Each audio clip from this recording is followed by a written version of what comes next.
Introduction के बारे में, और मैंने खुद का इंट्रोडक्शन दिया था और बताया था कि क्या क्या हम इस यूट्यूब चैनल में कितना बेसिक से और किस लेवल में हम पढ़ेंगे। तो चलो, जितना कहना था, बातें होनी थी उतनी कर ली, और अब हम सीधा पढ़ाई की बातें करते हैं। तो मैंने फर्स्ट टॉपिक में टेंस से शुरू कर रहा हूँ, तो चलिए शुरू करते हैं। तो सबसे पहले ये कि टेंस शब्द है, तो ये कहाँ से आया। टेंस शब्द की उत्पत्ति ग्रीक भाषा के शब्द से हुई थी, जिसका जो एक शब्द था टेम्पस, ग्रीक भाषा का शब्द था टेम्पस, वहाँ से उसकी उत्पत्ति हुई थी।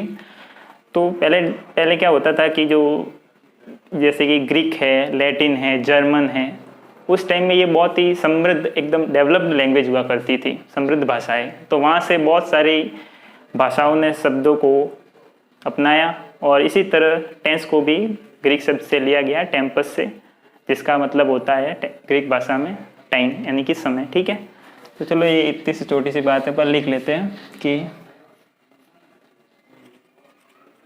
टेंस शब्द की उत्पत्ति ग्रीक भाषा के शब्द टेम्पस से हुई है, जिसका अर्थ है समय या टाइम। ठीक है, तो टेंस में आपको इतना तो मालूम ही होगा कि टेंस 3 होते हैं, प्रेजेंट, पास्ट और फ्यूचर, वर्तमान काल, भूतकाल और भविष्य काल। तो हम इसको एक एक टेंस को डिटेल में पढ़ेंगे, लेकिन पढ़ाने से पहले मैं सारे टेंसों को एक बार आपको रिव्यू के तौर पर कि बेसिक आपको एक बार पढ़ा देता हूँ। ठीक है, तो चलो करते हैं, एक बार पढ़ लेते हैं। Number, name, identity,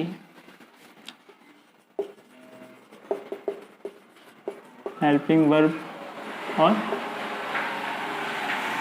verb. रुको एक मिनट, ये आवाज़ आ रही है बाहर से।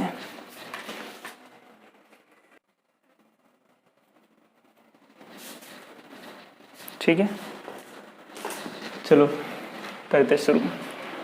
तो फर्स्ट टेंस हम पढ़ेंगे प्रेजेंट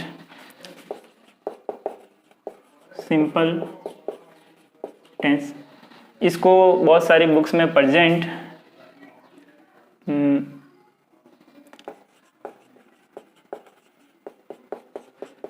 इनडिफाइनाइट टेंस भी लिखा हुआ है, तो दोनों एक ही टेंस है। तो इसकी पहचान ये है कि अगर वाक्य को हिंदी में लिखे तो वाक्य के हिंदी के अंत में इसकी पहचान आएगी ता है, ती है, ते है।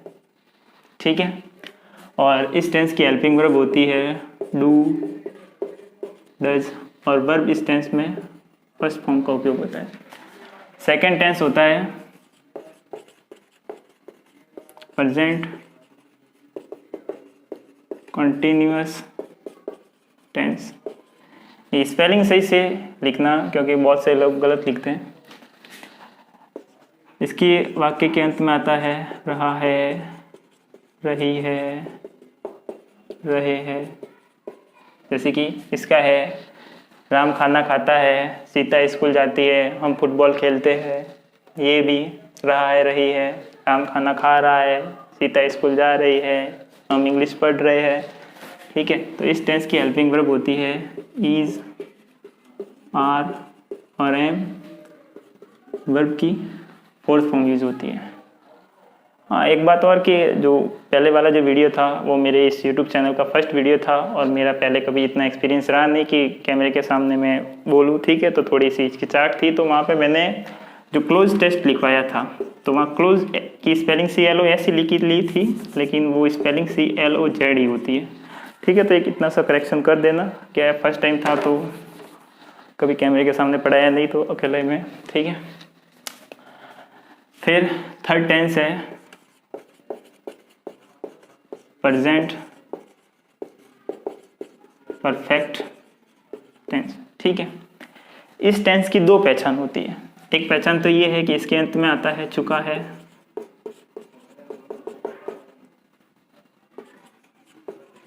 चुकी है या चुके हैं, मतलब काम हो गया है।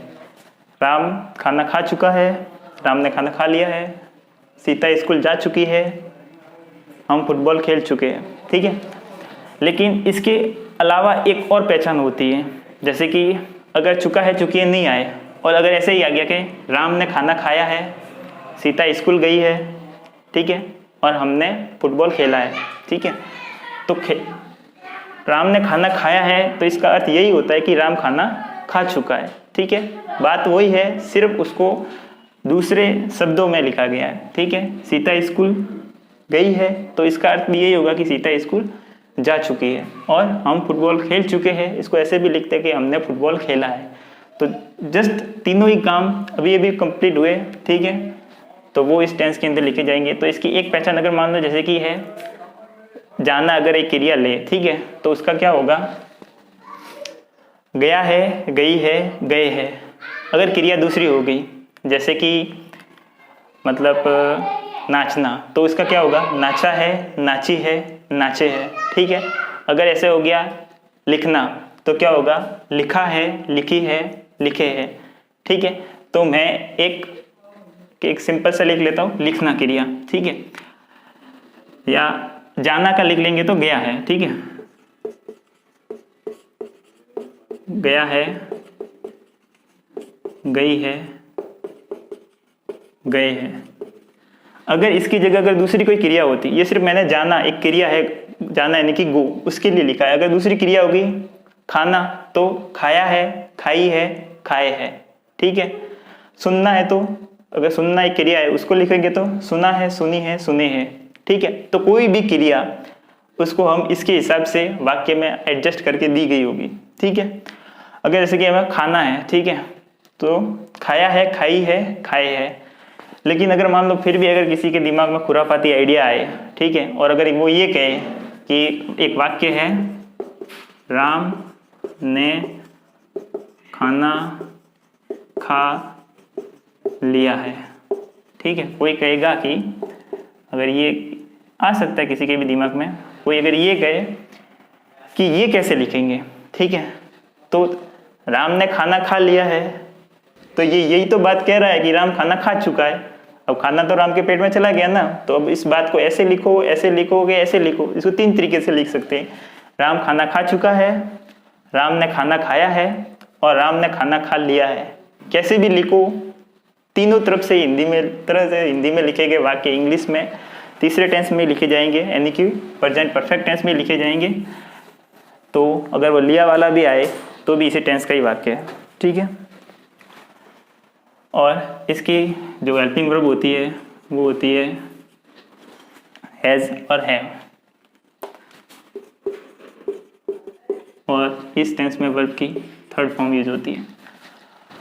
चौथा टेंस है प्रेजेंट परफेक्ट कॉन्टिन्यूअस टेंस, ठीक है। तो इसकी पहचान वो की वो होगी जो कंटिन्यूअस टेंस की थी, लेकिन सिर्फ समय जुड़ जाएगा, ठीक है। रहा है, रही है, रहे हैं, ठीक है। साथ में एक फिक्स टाइम दिया होगा जहां से कार्य शुरू हुआ होगा, ठीक है, और अभी भी चल रहा है। तो प्लस में लिखेंगे समय से कार्य जारी, ठीक है। तो इस टेंस में और इस टेंस में इतना ही फर्क है कि इसमें टाइम दिया हुआ होता है।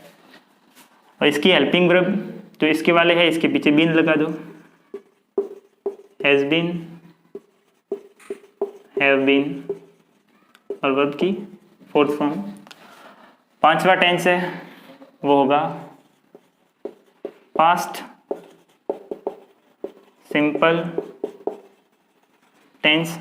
इसको भी ऐसे कैसे लिख सकते हैं, पास्ट इनडिफाइनाइट टेंस। ठीक है, इसकी पहचान है वर्तमान काल में ता है ती है ते है आएगा, तो भूतकाल में आएगा ता था ती थी ते थे। ठीक है, और अगर क्रिया जैसे कि है जाना तो उसके लिए क्या होगा, गया गई गए। अगर क्रिया है खाना खाया खाई खाए, क्रिया है नाचना नाचा नाची नाचे, तो क्रिया आप अपने हिसाब से एडजस्ट कर सकते हो। मैं सिर्फ यही क्रिया लिखता हूँ, जाना यानी कि गो, तो गया गई और गए। ठीक है, जैसे कि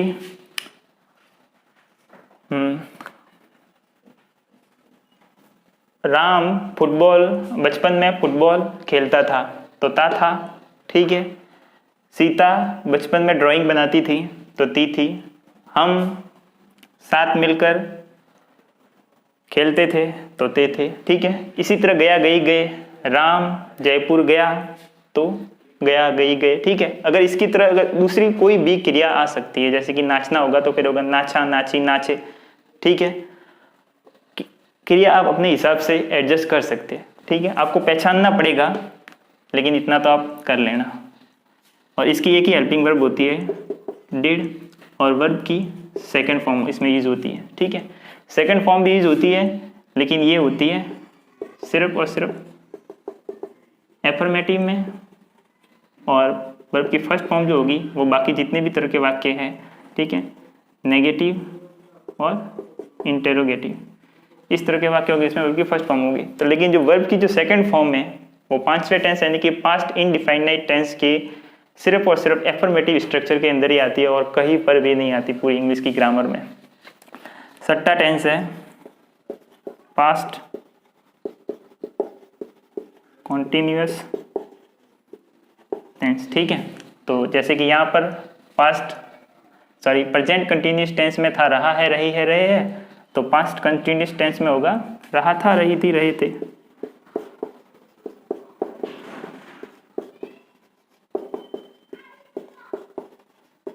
ठीक है, और इसकी हेल्पिंग वर्ब होगी वॉज वर। ठीक है, और वर्ब की फोर्थ फॉर्म। सातवां टेंस है वो होगा पास्ट परफेक्ट टेंस। जिस तरह प्रेजेंट परफेक्ट टेंस में दो पहचान थी, इसी तरह पास्ट परफेक्ट टेंस में भी दो पहचान होगी। वहां पर था चुका है चुकी है चुके है प्रेजेंट में, तो पास्ट में होगा चुका था चुकी थी चुके थे। ठीक है, गया है गई है गए है, तो ये तो सिर्फ जाना क्रिया है। ये कि ये जाना क्रिया अगर इस टेंस में होगी तो गया था गई थी गए थे।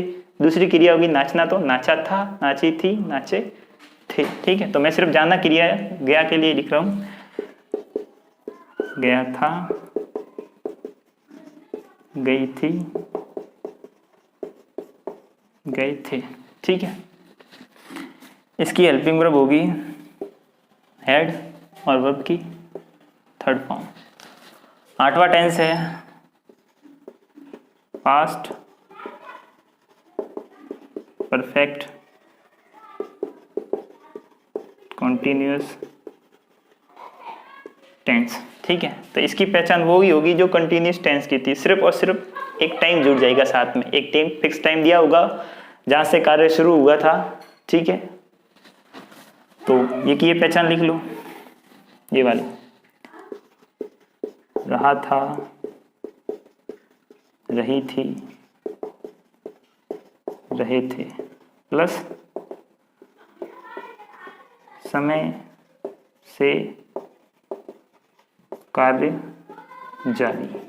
ठीक है, इसकी पहचान, इसके पीछे बीन लगा दो, हेड बीन, और वर्ब की फोर्थ फॉर्म।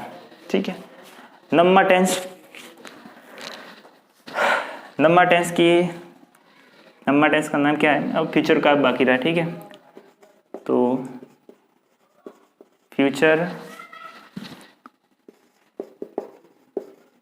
सिंपल टेंस, या इन तीनों सिंपल टेंस की तरह इसका भी नाम हो सकता है फ्यूचर इनडिफाइनाइट टेंस। ठीक है,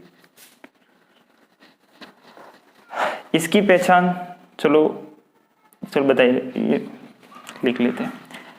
अब हर कोई, मतलब जो जनरली आप सबके दिमाग में यही होता है कि फ्यूचर टेंस है तो गा गेगी आएगा। ठीक है, लेकिन गा गेगी आता है, लेकिन कैसे आता है?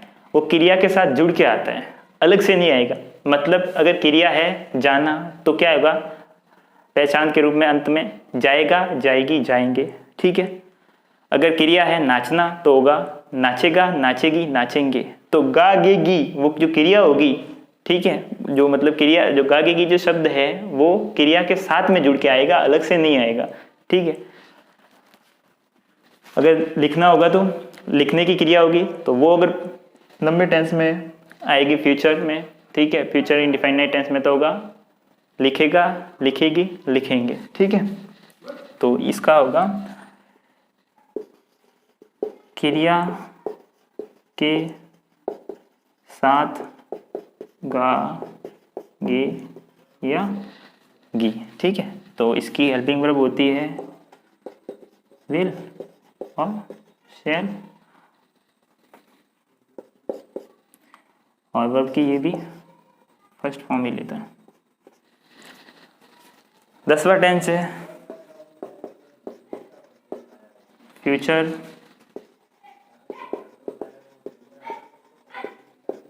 Continuous tense. ठीक है, तो जिस तरह यहाँ पे है रहा है, रही है, रहे है, भूतकाल में गए तो रहा था, रही थी, रहे थे, और फ्यूचर में जाएंगे तो रहा होगा, रही होगी, रहे होंगे। ठीक है, तो रहा होगा, रही होगी, रहे होंगे।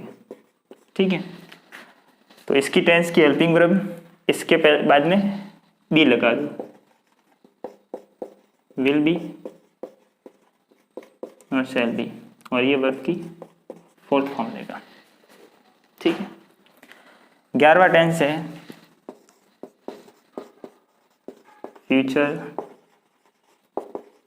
Perfect tense. तो इन दो परफेक्ट की दो पहचान है, चुका है, चुकी है, चुके है, गया है, गई है, गए है, चुका था, चुकी थी, चुके थे, गया था, गई थी, गए थे। तो इसकी पहचान क्या होगा, क्या होगी?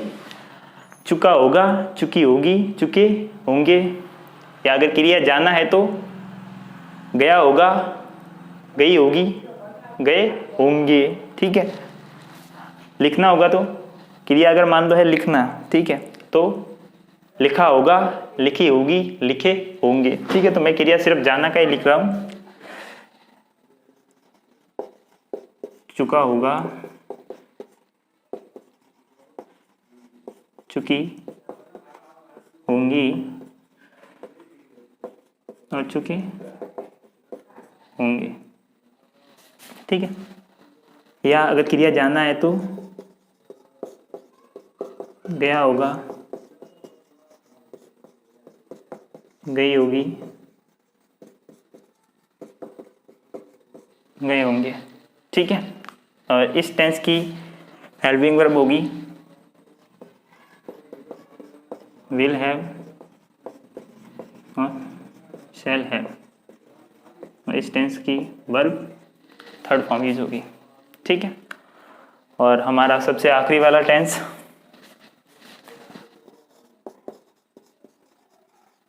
Future perfect continuous tense. ठीक है, तो जिस तरह सबका होता है, इसके साथ भी इसके पहले वाले कंटिन्यूस टेंस के साथ टाइम जुड़ जाएगा। ठीक है, रहा होगा, रही होंगी, रहे होंगे, और उसके साथ एक स्पेसिफिक टाइम दिया होगा जहाँ से कार्य शुरू हुआ था और अभी भी शुरू ही था। ठीक है, शुरू ही होगा, प्लस समय से कार्य जारी। ठीक है, तो इस टेंस की हेल्पिंग वर्ब होगी will have been, shall have been, और वर्ब की फोर्थ फॉर्म। ठीक है,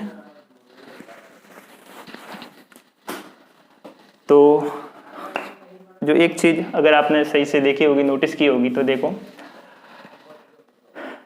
जो भी मतलब चौथे टेंस की हेल्पिंग वर्ब है, ठीक है, जो 4 के पाड़े में टेंस आते हैं, चौथा, 8वां और 12वां, इन सब की हेल्पिंग वर्ब जस्ट उनके पहले वाले टेंस की हेल्पिंग वर्ब के पीछे बिन और जोड़ा तो इनकी भी हेल्पिंग वर्ब होगी। जैसे कि इसके पीछे हैज और हैव के पीछे बिन जोड़ा, हैज बिन, हैव बिन, तो तीसरे की से चौथे की बन गई। 7वें का है हैड, तो 8वें की हैड बिन हो गई।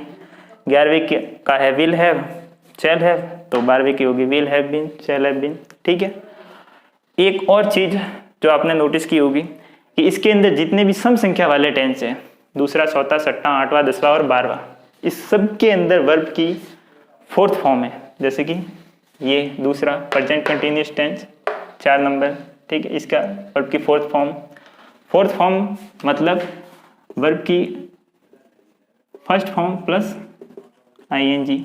ठीक है, कई जगह फोर्थ फॉर्म लिखा होता है, कई जगह वर्ब की आईएनजी फॉर्म भी इसको बोलते हैं। ठीक है, वर्ब की फोर्थ फॉर्म है, इसको वर्ब की फर्स्ट फॉर्म प्लस आईएनजी। यहाँ पर भी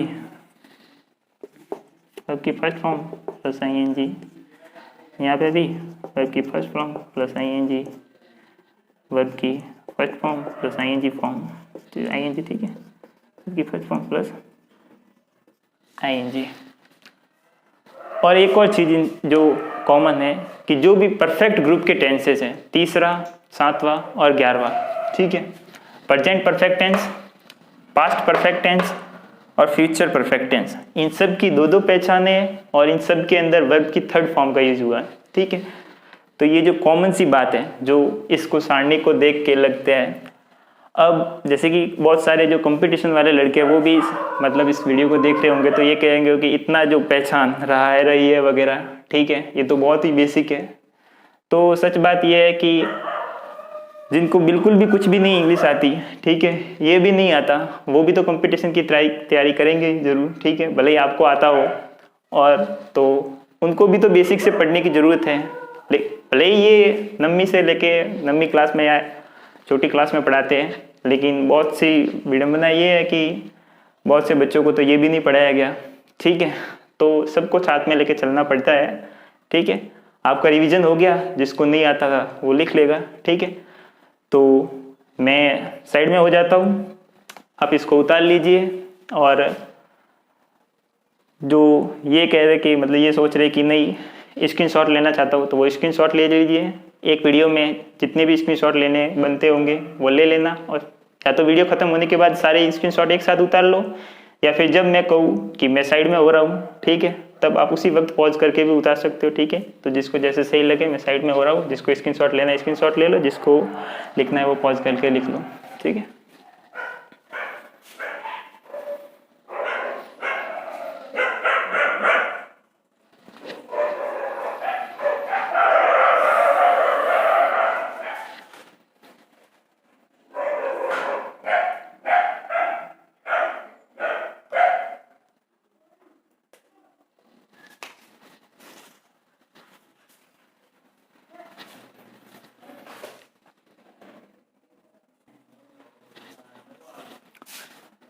ठीक है, तो चलो आगे। जो मतलब इतना हमने कुछ सीखा, तो उससे एक चीज तो आपने देखी होगी कि जो भी है सेकंड टेंस, फोर्थ, दूसरा, छठा, और 10वां टेंस। मैं जो टेंस पढ़ा रहा हूँ वो नंबर सिस्टम से पढ़ा रहा हूँ, मतलब ऐसे टेंस को नंबर दे रहा हूँ कि ये टेंस इस नंबर से इस नंबर से। ये इसलिए दे रहा हूँ क्योंकि अगर आप नंबर ये जो है 4-5 बार लिखोगे तो याद हो जाएगा। इससे आप जब पैसिव वॉइस पढ़ेंगे, ठीक है, एक्टिव पैसिव वॉइस पढ़ेंगे, और जब डायरेक्ट इनडायरेक्ट नरेशन पढ़ेंगे तो वो आपके लिए आधे घंटे का टॉपिक होंगे, ठीक है। आधे घंटे में एक्टिव पैसिव वॉइस समझ में आ जाएगा और आधे घंटे में वो इतना सरल हो जाएगा अगर हम नंबर सिस्टम से ऐसे करके पढ़ेंगे तो, ठीक है। तो दूसरा टेंस यानी कि प्रेजेंट कंटिन्यूस, छठा टेंस यानी कि पास्ट कंटिन्यूस, और 10वां टेंस यानी कि फ्यूचर कंटिन्यूस टेंस, ठीक है। यानी कि ये पूरा कंटिन्यूस टेंस का ग्रुप है, ठीक है। इसके बाद आता है तीसरा टेंस, 7वां टेंस, 11वां टेंस। ये पूरा परफेक्ट टेंस का ग्रुप है, ठीक है। और अगर चार का पढ़ा ले, चौथा टेंस, 8वां टेंस और 12वां टेंस, ठीक है। तो ये परफेक्ट कंटिन्यूस ग्रुप का आता है, ठीक है। Present continuous, past continuous, future continuous, present perfect, past perfect, future perfect, present perfect continue, past perfect continue, future perfect continue, ठीक है। तो जो कंटिन्यूस ग्रुप है और परफेक्ट कंटिन्यूस ग्रुप है, इन सब के अंदर वर्ब की फोर्थ फॉर्म आएगी क्योंकि ये सम संख्या वाले टेंसेस थे, हमने देखा था, ठीक है। और जो परफेक्ट ग्रुप है इन सब में वर्ब की थर्ड फॉर्म आएगी, ठीक है। जो पहचान जो लिखी गई थी और वो पहचान है जो हमने मतलब टेंसेज में पढ़ी थी, वो पहचान अगर मतलब आपको कहीं हिंदी में वाक्य लिखा हुआ है और आप वो जो पहचान हमने लिखी थी उन पहचान के हिसाब से आप करने जाओगे, ठीक है, तो इंग्लिश में ट्रांसलेट हो जाएगा। लेकिन वो जो पहचान लिखी थी वो पहचान सिर्फ 70% ही वर्क करती है, ठीक है। 30% आपको पहचान मिलेगी ही नहीं। वाक्य ऐसे मिलेंगे जिसमें वो जो हमने 12 पहचान लिखी थी उसमें से एक भी पहचान मेल नहीं खाएगी, ठीक है। तो वो हम देखेंगे कि कैसे मेल नहीं खाती है तो उसको कैसे करते हैं, ठीक है। पर आप उन्हीं पहचान को लेके नहीं बैठ सकते, ठीक है। हाँ, वो पहचान काम करती है लेकिन उसके अलावा भी पहचान के और भी वाक्य बनते हैं, दूसरी पहचान वाले भी, जो इसके अंदर नहीं आते, ठीक है। तो सबसे पहले मैं अब जब पढ़ना स्टार्ट कर रहे हैं तो मैं मेरे हिसाब से पढ़ाऊँगा, ठीक है। पढ़ाऊँगा पूरा लेकिन मेरे हिसाब से पढ़ाऊँगा। तो जो मैं सबसे पहले पढ़ाऊँगा कंटिन्यूस ग्रुप, यानी कि दूसरा, छठा और 10वां, ठीक है। तो सबसे पहले पढ़ते हैं हम सेकंड टेंस यानी कि प्रेजेंट कंटिन्यूस टेंस, ठीक है। तो एक बात और कि ये जो सेकंड टेंस है ये बहुत ही लंबा टेंस है, मतलब इसके अंदर सीखने लायक चीज़ें बहुत सारी है और बहुत सारी चीज़ें बताते नहीं है आपको। जो नॉर्मल चीज़ें होती है वो बता के छोड़ दिया जाता है। तो इस टेंस को पूरा पढ़ना, हो सकता है इस टेंस पे 2-3 वीडियो भी बन जाए, ठीक है, क्योंकि ये 1.5 से 2 घंटे का टॉपिक है, इसमें सीखने वाली चीज़ें बहुत हैं। तो सेकेंड टेंस है, सबसे पहले तो इसका नाम क्या है, प्रेजेंट कंटिन्यूस टेंस। हम एक एक टेंस को डिटेल में पढ़ेंगे, ठीक है। प्रत्येक टेंस के अंदर लगभग 7 पॉइंट्स होंगे जो वो बेसिक्स के लिए मैं प्रत्येक टेंस में लिखवाऊंगा, ठीक है। तो इस टेंस के लिए भी है। फर्स्ट इसका पॉइंट है पहचान, यानी कि इसकी आइडेंटिटी। तो पहचान हमने क्या लिखी थी कि अगर वाक्य के अंत में रहा है, रही है, रहे हैं, ठीक है, ये आ गया तो वाक्य कौन से टेंस का होगा, सेकंड टेंस। दूसरा आता है पॉइंट हेल्पिंग वर्ब। इस टेंस में हेल्पिंग वर्ब कौन कौन सी लगती है, इज, आर, एम, ठीक है। तो जो हम हिंदी में कहते हैं कि एक वचन, इंग्लिश में उसको कहते हैं सिंगुलर, ठीक है, और बहुवचन को बोलते हैं प्लूरल। तो जो भी सिंगुलर है, ठीक है, हिंदी में हम कहें तो एक वचन और इंग्लिश में बोले तो सिंगुलर। तो सिंगुलर के लिए इज और हिंदी में जिसको हम बहुवचन कहते हैं कर्ता, ठीक है, यानी कि प्लूरल, उसके लिए आर और एम सिर्फ और सिर्फ आई के साथ आएगा। ये आई है, लोचा यही करता है, जिसके अंदर आई नहीं है बहुत सही रहता है, क्योंकि जब इंसान के अंदर आई आ जाता है तो फिर गड़बड़ कर देता है, ठीक है। तीसरा टेंस है वर्ब। तो हमने पढ़ा था कि अगर कोई टेंस सम संख्या वाला है तो उसके अंदर वर्ब की फोर्थ फॉर्म का ही उपयोग होगा। फोर्थ फॉर्म यानी कि वर्ब की आईएनजी फॉर्म, वर्ब की फर्स्ट फॉर्म प्लस आईएनजी, ठीक है। मैं इसको फोर्थ फॉर्म ही बोलूँगा, मैं बार बार आईएनजी फॉर्म नहीं बोलूँगा।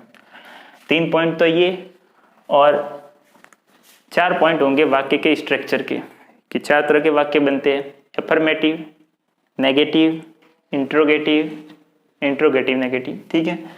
तो वो एक बार हम पढ़ लेते हैं। फर्स्ट जो है एफर्मेटिव,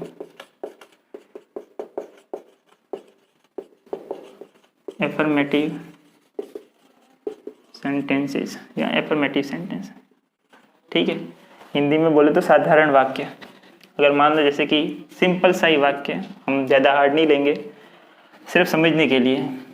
तो हम इंग्लिश पढ़ रहे हैं, मान लो कि हिंदी में एक वाक्य है, हम अंग्रेजी पढ़ रहे हैं, ठीक है। तो हम, ये सब्जेक्ट है, क्रिया क्या कर रहे हैं, पढ़ रहे हैं, वर्ब, और क्या पढ़ रहे हैं, अंग्रेजी, ये हो गया ऑब्जेक्ट, और ये जो है ये टेंस की पहचान है, रहा है, रही है, रहे, ठीक है। तो कोई भी सेंटेंस अगर एफर्मेटिव है तो उस सेंटेंस का जो स्ट्रक्चर होगा वो होगा सब्जेक्ट प्लस हेल्पिंग वर्ब को सिर्फ मैं एच भी लिख रहा हूँ, और वर्ब और ऑब्जेक्ट, ठीक है। वर्ब का भी सिर्फ वी लिख रहा हूँ। तो इसका अगर लिखेंगे तो सब्जेक्ट यानी कि हम यानी कि वी, और वी यानी कि हम बहुवचन है, तो हेल्पिंग वर्ब आर, क्या कर रहे, पढ़ रहे हैं, ठीक है, यानी सीख रहे हैं, आईएनजी फॉर्म लर्निंग, और क्या सीख रहे हैं, इंग्लिश, ठीक है। इसी तरह ये जो स्ट्रक्चर है, सब्जेक्ट, हेल्पिंग वर्ब, वर्ब और ऑब्जेक्ट, ये प्रत्येक टेंस के एफर्मेटिव स्ट्रक्चर में समान रहेगा, ठीक है। 5वां पॉइंट, अगर वाक्य नेगेटिव है, नेगेटिव स्ट्रक्चर में आ गया, नेगेटिव सेंटेंस में, ठीक है, यानी नकारात्मक वाक्य हिंदी में कहे तो यहाँ पे क्या आ जाएगा, नहीं आ जाएगा, यानी कि हम अंग्रेजी नहीं पढ़ रहे हैं, ठीक है। तो ये आप समझ लेना। नहीं तो चलो एक बार तो मैं लिखा ही लेता हूँ, फर्स्ट बार है, हर बार नहीं लिखाऊंगा। हम अंग्रेजी नहीं पढ़ रहे हैं, ठीक है। तो इंग्लिश का एक नियम है कि नहीं शब्द अगर वाक्य में आया है, ठीक है, तो नॉट लगाना पड़ेगा, और नॉट हमेशा हेल्पिंग वर्ब के बाद में लगता है, ठीक है।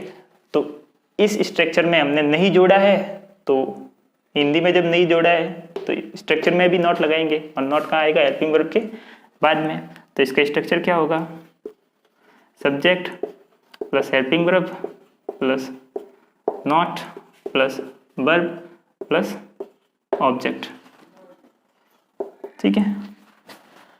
तो क्या बनेगा, we are not learning English, ठीक है। अब आपने बहुत जगह देखा होगा कि है, जैसे कि नॉट के साथ जुड़ते हैं, जैसे कि एम नॉट, जैसे कि आर नॉट, इज नॉट, ठीक है। अगर इज नॉट लिखा हुआ था उसको इकट्ठा करके लिखते हैं इजंट, आर नॉट को लिखते हैं आरंट, लेकिन एम नॉट को कभी भी एमंट नहीं लिखते, ठीक है। इसको भी क्या लिखते हैं,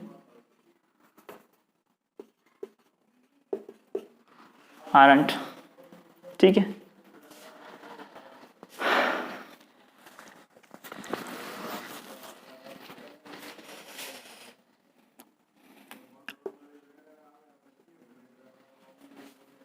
ठीक है। तो अगर कभी भी आर और नॉट साथ में आया है तो उसको अलग मत लिखो, ठीक है, उसको हमेशा साथ में आर नॉट को क्या लिखो, आरंट। अगर जोड़ा बन रहा है तो उसको बनाओ, वी आरंट लर्निंग इंग्लिश, ठीक है। छठा structure interrogative,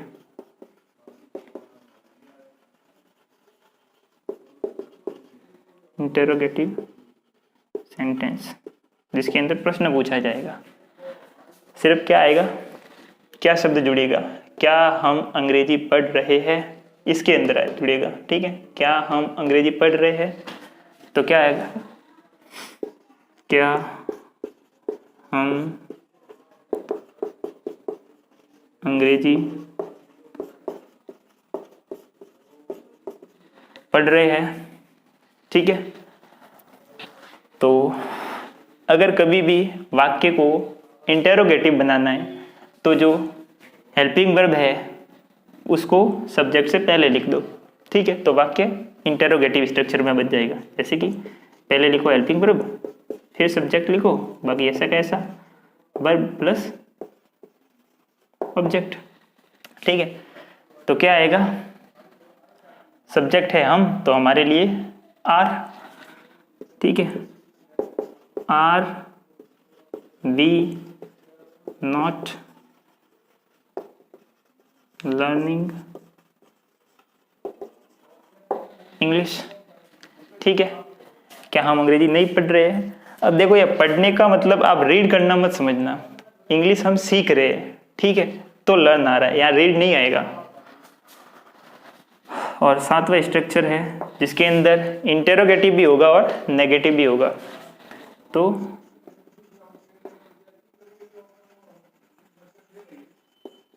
interrogative negative sentence, ठीक है। तो वाक्य को इंटेरोगेटिव बनाना है तो हेल्पिंग वर्ब को आगे ले लो, ठीक है।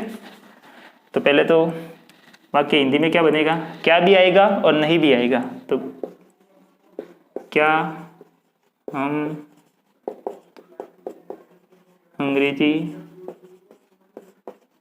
नहीं पढ़ रहे हैं, ठीक है। तो इसका स्ट्रक्चर क्या होगा, वाक्य को पहले तो इंटेरोगेटिव बनाना होगा, यानी कि हेल्पिंग वर्ब को आगे लिखना होगा। तो पहले लिखी हेल्पिंग वर्ब और फिर लिखा सब्जेक्ट, तो ये बन गया इंटेरोगेटिव। अब नेगेटिव बनाना है तो नॉट भी लगा लो, प्लस वर्ब प्लस ऑब्जेक्ट। देखो ये वाक्य इंटेरोगेटिव है और इंटेरोगेटिव है तो प्रश्नवाचक है, और प्रश्नवाचक है तो हमेशा वाक्य के पीछे क्वेश्चन मार्क आएगा ही आएगा, ठीक है।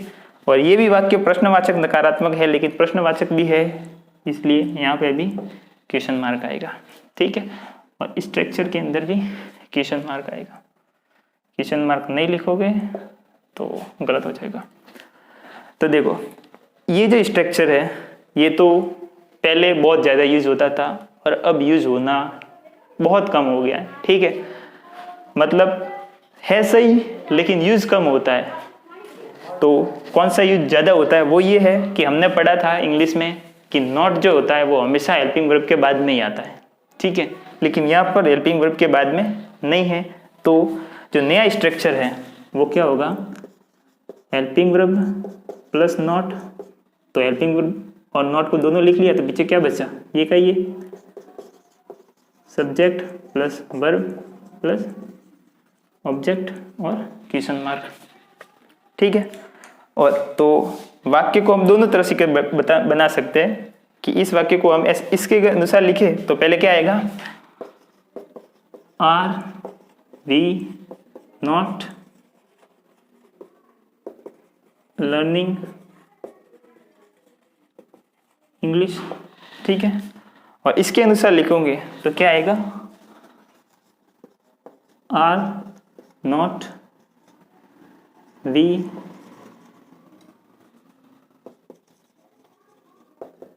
लर्निंग इंग्लिश, ठीक है। लेकिन एक बात हमेशा ध्यान रखना कि इंग्लिश का एक नियम है कि अगर कोई किसी भी चीज़ की शॉर्टकट बन रही है, यानी कि इज नॉट का अगर एजेंट बन रहा है और आपने नहीं लिखा तो इज नॉट गलत माना जाएगा, ठीक है। और स्पेशली जब ये वाला केस हो, यानी कि वाक्य इंटेरोगेटिव और नेगेटिव भी है और आपने आर और नॉट को लिखा इसी स्ट्रक्चर में, लेकिन आपने आर नॉट को आरंट नहीं लिखा, तो वाक्य पूरा गलत माना जाएगा, ठीक है। तो अगर आपने ये वाक्य लिखा है, ठीक है, यानी कि आर और नॉट अलग अलग है, तो इसको तो एक कर नहीं सकते, तब तो ये वाला स्ट्रक्चर चाहिए। लेकिन आपने इस स्ट्रक्चर को फॉलो किया है, ऐसा का ऐसा लिखा है, लेकिन यहाँ हेल्पिंग वर्ब और नॉट आर नॉट को हम शॉर्टकट करके मतलब इकट्ठा करके आरंट लिख सकते हैं, ठीक है। तो हमें लिखना होगा, अगर नहीं लिखेंगे तो वाक्य गलत होगा। ये जो है, ठीक है, कि इज नॉट को इजेंट हो गया, आर नॉट को आरंट हो गया, इसको बोलते हैं कॉन्ट्रास्ट फॉर्म, ठीक है, यानी कि संक्षिप्त रूप। तो अगर आपने स्ट्रक्चर ये है और ऐसा कैसा आपने ऐसे लिखा लेकिन आर नॉट को आरंट नहीं किया, तो ये वाला स्ट्रक्चर गलत हो जाएगा। सही क्या होगा? आरंट वी लर्निंग इंग्लिश, ठीक है। और ये वाला सही होगा, ये वाला गलत होगा। क्यों? क्योंकि यहाँ पे आर और नॉट को हमने आरंट नहीं लिखा, ठीक है। तो आज के लिए इतना काफ़ी है। मैं वीडियो की जो लेंथ है वो लगभग 35 से 40 मिनट ही रखूँगा। ज़्यादा बड़े होगे तो फिर आप भी बोर हो जाओगे, फिर देखने का मज़ा नहीं आएगा, ठीक है। तो आज के लिए इतना ही। ये जो मैंने पढ़ाया है, ठीक है, ये बहुत से बच्चों को आता होगा, ठीक है। लगभग हो सकता है कि जितने भी फर्स्ट टाइम देख रहे हैं उसमें 90% बच्चों को आए, ठीक है। लेकिन जो 10% बच्चे हैं हमें उनको भी साथ में लेकर चलना है, ठीक है। तो सिर्फ अपना मत सोचो। कभी वक्त था जब मुझे भी ये चीज़ नहीं आती थी, तो हो सकता है अभी भी किसी को नहीं आए। तो जब बेसिक से पढ़ा रहे तो फिर हर चीज़ साथ में लेके चलेंगे, सबको साथ में लेके चलेंगे, किसी को पीछे नहीं छोड़ना, ठीक है। हर किसी को पढ़ने का हक है। तो ये जो मैंने जो लिखाया है, ये जो 7 पॉइंट, पहचान, हेल्पिंग वर्ब, वर्ब और फिर 4 प्रकार के स्ट्रक्चर, ये जो मैंने हिंदी में जो 4 बार लिखा है, ठीक है, ये मैंने सिर्फ इसी वीडियो में लिखा है, आगे मैं किसी में नहीं लिखूंगा, ठीक है। तो आप खुद ऐसे बनाना सीख जाओ, प्रैक्टिस करो, सीख जाओगे, कोई भारी काम नहीं है। और ये जो है, ये सेकंड टेंस में जो मैंने ये वाला पढ़ाया है, और 10वीं तक लगभग सभी यही पढ़ाते हैं, ठीक है। लेकिन कंपटीशन की जो तैयारी कर रहा है इसमें ये पूछते भी नहीं है। जो पूछते हैं वो अलग ही है, वो हम पढ़ेंगे नेक्स्ट वीडियो में। ये सिर्फ एक फॉर्मेलिटी के तौर पे हमको आइडिया लगे इसके लिए हमने बता दिया, ठीक है। तो ऐसा नहीं है कि बस इतना ही है सेकंड टेंस, ये सिर्फ सेकंड टेंस का 10% आप मान सकते हो, क्योंकि सेकंड टेंस के अंदर लगभग 7 से 8 प्रकार के वाक्य बनते हैं, ठीक है। और 7 से 8 प्रकार, तो मैंने पहले भी कहा था कि सेकंड टेंस इस पूरे 12 टेंस के अंदर सबसे बड़ा टेंस सेकंड टेंस ही है, ठीक है। तो हो सकता है इसके अंदर 2 से 3 वीडियो भी मिले, और जो जरूरी चीज़ें वो हो सकता है कि आगे वाले वीडियो में हो, ठीक है। और अगले वाले वीडियो में ही होगी, क्योंकि इस वीडियो में तो इतना कुछ आ नहीं रहा। तो ठीक है, मैं साइड में हो जाता हूँ। आप स्क्रीनशॉट वगैरह लेना है तो ले लो, लिखना है तो लिख लो। तो दोस्तों ये आप करेक्शन कर लेना। इसके जस्ट पहले वाला हमने इंटेरोगेटिव नेगेटिव जो स्ट्रक्चर था वो मतलब इंटेरोगेटिव का था, और हमने वहाँ पर इंटेरोगेटिव नेगेटिव का स्ट्रक्चर लिखा था, तो उसका सही होगा उसके अंदर से नॉट है वो हटा दो, ठीक है।